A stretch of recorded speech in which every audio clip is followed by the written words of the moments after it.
Here we are with another example, and once again let's jump in with our schematics. Schematic diagram number 1 takes in the entire hypotenuse. Let's start up here in the upper left hand corner, and we're going to go this way, then the altitude, then the altitude again, and then the other part of the hypotenuse. So to label those, we have x. The altitude in this case is 4. We have the altitude again, which is 4. And then the other part of the hypotenuse is 5. So this allows us to write the proportion x over 4 is equal to 4 over 5. Cross multiply and we get 5x equals 16. Divide both sides of that equation by 5 and we get x equals 16/5. And by the way, leave numbers in improper fractions. Improper fractions are easier to deal with once you get up into higher mathematics, like in calculus and beyond. Okay, so that improper fraction, 16 over 5, is far superior to a mixed number. So our first result was x equals 16/5. And so our first schematic gave us x is equal to 16/5. Now let's look at the hypotenuse here. Notice that the entire hypotenuse length is given as y, but we already broke that down into two parts, x and 5. So what that tells us is that y, let me try that again, y equals x plus 5.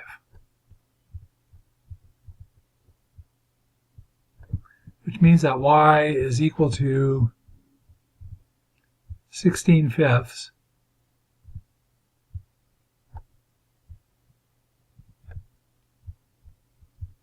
plus 5.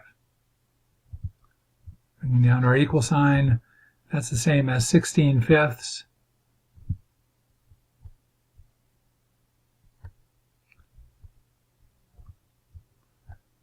plus 25 over 5. And I do this because I want to get common denominators. So I multiply the number 5, which is really 5 over 1. I multiplied that by 5 over 5, and I get 25 over 5. So now adding these together, 25 plus 10 is 35, and 35 plus 6 is 41. So we just solved for one more of the unknowns. We now know that y is equal to 41 over 5. So now we know that y is equal to 41 over 5. We can now use our second schematic. Our second schematic is going to start up here at the upper left-hand corner of the triangle, and it incorporates the entire hypotenuse, and then it takes in one of the legs of the large right triangle, takes in that leg once again, and then it takes in part of the hypotenuse. My schematics are getting kind of messy. Okay, so what that turns into is we know that the entire hypotenuse is 41 over 5. The leg of the right triangle, large right triangle, is z, and then it is z again. Let me try that one more time. And then we know that the part of the hypotenuse is 5. Okay, so now we can write a proportion. Here's what we have. We have 41 over 5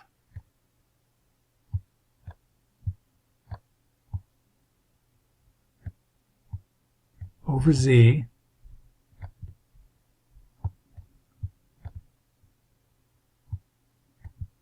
will be equal to z over 5. Cross multiply, and we get z squared try that. Exponent again, z squared will be equal to 41 over 5 times 5, which happens to be equal to 41, because the 5's cancel. So then we take the square root of both sides of the equation, and we get z is equal to the square root of 41. Pretty slick. That was schematic number 2. So again, our result there was that z is equal to the square root of 41. And so now we're ready to use our third schematic. The third schematic is going to start down here in the lower right-hand corner.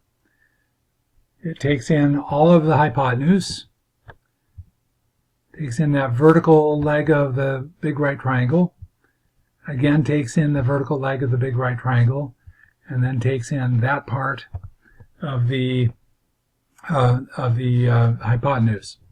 So we know that the hypotenuse is 41 over 5. The length of the vertical leg of the big right triangle, or the large right triangle, is h. And then that's going to be h again. And then the short side was x, which we know to be 16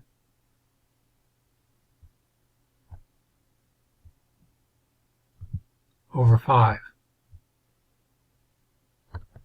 So now we're in the position to be able to write the proportion using this schematic diagram, the third schematic. We get 41 over 5.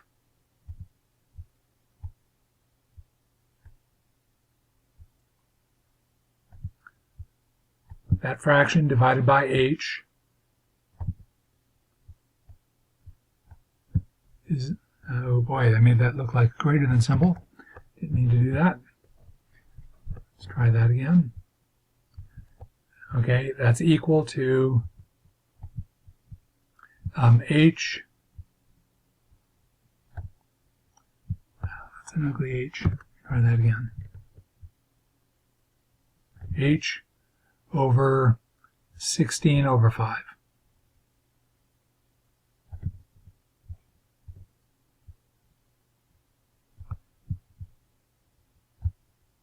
Okay, cross multiplying, we get h squared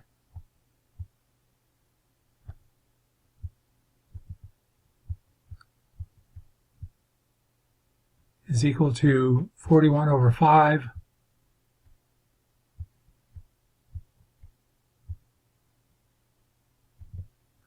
multiplied by 16 over 5.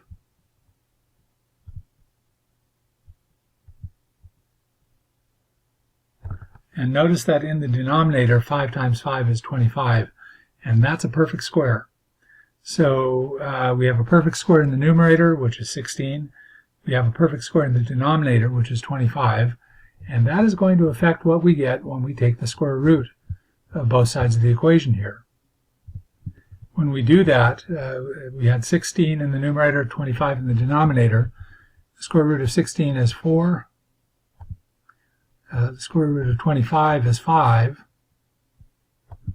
And then the square root of 41, which was still in the numerator, is equal to root 41. And so our result for h is that we get 4/5 times the square root of 41. Now, these numbers are not exactly pretty numbers, but the method that we used to get them was pretty simple. So once again, using the schematic diagrams, schematic 1, schematic 2, and schematic 3, we're able to really quickly get to the answers of these questions.